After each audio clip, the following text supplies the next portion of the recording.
নমস্কার বন্ধুরা, education culture YouTube চ্যানেলে তোমাদের প্রত্যেককে স্বাগত।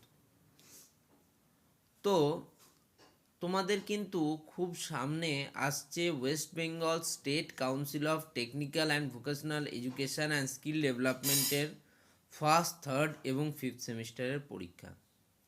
এখন এই পরিস্থিতিতে দাঁড়িয়ে অনেক স্টুডেন্টের এটা একটা প্রশ্ন যে দাদা, আমাদের উপযুক্ত অ্যাটেন্ডেন্স নেই এবং এই অ্যাটেন্ডেন্সের যদি কম থাকে তাহলে কি পরীক্ষায় বসতে দেওয়া হয়? তো দেখো, তোমাদের জানিয়ে রাখি, ওয়েস্ট বেঙ্গলের প্রত্যেকটা কলেজ যে রয়েছে, পলিটেকনিক, তার কিছু নিজস্ব কিন্তু অ্যাটেন্ডেন্স ক্রাইটেরিয়া আছে প্রত্যেকটা কলেজের ক্ষেত্রেই। তাছাড়া তোমরা যদি তোমাদের ইন্টারনাল এক্সামের প্যাটার্নটা দেখো, যে ইন্টারনালে তোমাদের মার্কস ক্যালকুলেশন হয়, টোটাল 40 মার্কস কিন্তু ইন্টারনালে থাকে। তার মধ্যে গুরুত্বপূর্ণ 10 মার্কস থাকে কিন্তু তোমাদের অ্যাটেন্ডেন্স সিস্টেমে। প্রিভিয়াস ইয়ারগুলোতে দেখা গেছে কোনো কোনো কলেজের কিছু কিছু স্পেসিফিক ব্রাঞ্চের স্টুডেন্টদের কিন্তু তোমাদের যে আপকামিং ধরো অনলাইন ফর্ম ফিল আপ হবে, তো সেই ফর্ম ফিল আপে প্রিভিয়াস ইয়ারগুলোতে কিন্তু বসতে দেওয়া হয়নি কিছু পরিমাণ স্টুডেন্টকে। অনেক রিকোয়েস্ট করা, অনেক মিনতি করার পর কিন্তু তাদেরকে বসতে দেওয়া হয়েছিল। আবার কোনো ক্ষেত্রে এক দুজন স্টুডেন্টকে তো বসতে দেওয়াও হয়নি। দেখো, তোমাদের প্রত্যেকটা স্টুডেন্টের ক্ষেত্রে মোস্ট ইম্পর্ট্যান্ট হচ্ছে এক্সামিনেশনে বসা এবং এক্সামিনেশনে পাস করা। কিন্তু তুমি যদি কলেজে ঠিকমতো অ্যাটেন্ডেন্স না ফুলফিল করতে পারো, সেক্ষেত্রে তোমার সেশনালের মার্কসে কিন্তু সেটা এফেক্ট পড়বে। তোমরা জানো, সেশনাল এক্সামে বা প্র্যাকটিক্যাল এক্সাম যেটাকে বলা হয়, সেটাতে যদি তোমাদের মানে নাম্বার কম থাকে বা তাতে যদি তুমি ব্যাক বা সাপ্লি পাও, সেক্ষেত্রে কিন্তু ইয়ার ল্যাগ পর্যন্ত হতে পারে। ফলে সেটা একটা গুরুত্বপূর্ণ ইম্প্যাক্ট তোমাকেদের তৈরি করবে। তাই আমি কমসে কম বলি, তোমাদের থিওরি ক্লাসগুলোতে অ্যাটেন্ডেন্স যদি কিছুটা কম আছে তাতে খুব একটা এফেক্ট হবে না, মার্কসের ক্ষেত্রে এফেক্ট পড়বে। কিন্তু সেশনাল বা প্র্যাকটিক্যাল যে ক্লাসেসগুলো হয় সেগুলোতে কিন্তু তোমাদের মিনিমাম 80-90% অ্যাটেন্ডেন্স কিন্তু রাখতেই হবে।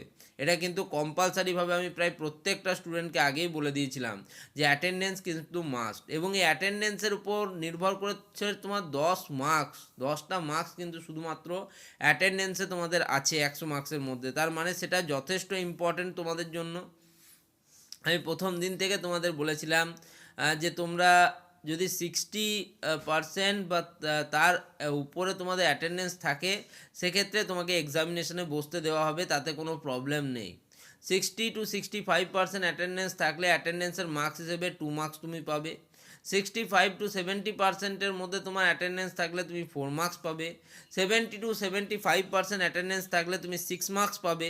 75-80% অ্যাটেন্ডেন্স থাকলে তুমি 8 মার্কস পাবে, এবং অ্যাবাভ 80% যদি তোমার অ্যাটেন্ডেন্স থেকে থাকে, তাহলে তুমি কিন্তু কলেজের যে 10 মার্কস সেটা 10-এ 10ই পাবে। সেই জন্য আমি তোমাদের বলেছিলাম যে অ্যাটেন্ডেন্স ক্রাইটেরিয়াটাকে মাথায় রাখবে। এবার দেখো, অনেক কলেজ এটা কিন্তু একটু ঝামেলা করতে পারে তোমাদের অনলাইন ফর্ম ফিল আপের সময়, হয়তো বলে দিল ফর্ম ফিল আপ করতে দেবো না।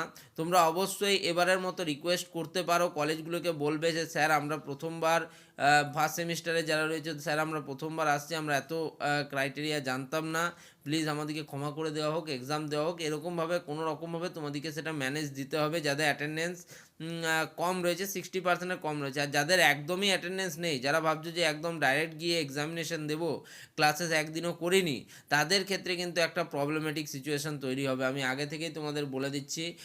এবং সেক্ষেত্রে কিন্তু তোমাদের কাছে যে রেসপেক্টিভ কারণ জানতে চাওয়া হতে পারে যে কী জন্য তুমি কিন্তু এতদিন ক্লাসে আসোনি। অনেকে কিন্তু মেডিকেলের বাহানা দেয় এবং মেডিকেল সার্টিফিকেট রেডি করিয়ে কলেজকে অথরিটিকে জমা দেয়, কিন্তু কলেজ অথরিটি মানে সেটা বলে থাকে যে 6 মাস হয়ে গেল, 6 মাস কি তুমি মেডিকেলি আনফিট ছিলে?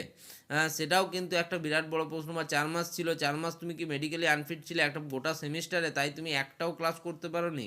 সেই প্রশ্নগুলো কিন্তু করা হয় স্টুডেন্টদের, এবং সেগুলোর যথাযোগ্য যদি উত্তর দিতে পারে স্টুডেন্ট, তাহলেই কিন্তু পরবর্তী পথ তার জন্য মসৃণ হয়। তাই বলবো অ্যাটেন্ডেন্স কিন্তু মাস্ট, এবং এই সেমিস্টারে যা ভুল তোমরা করেছো, পরবর্তী সেমিস্টার থেকে যেন কোনোভাবেই তোমাদের অ্যাটেন্ডেন্সে কোনো গাফিলতি না হয়। তো এই ভিডিওটা এখানেই শেষ করছি। ধন্যবাদ সকলকে।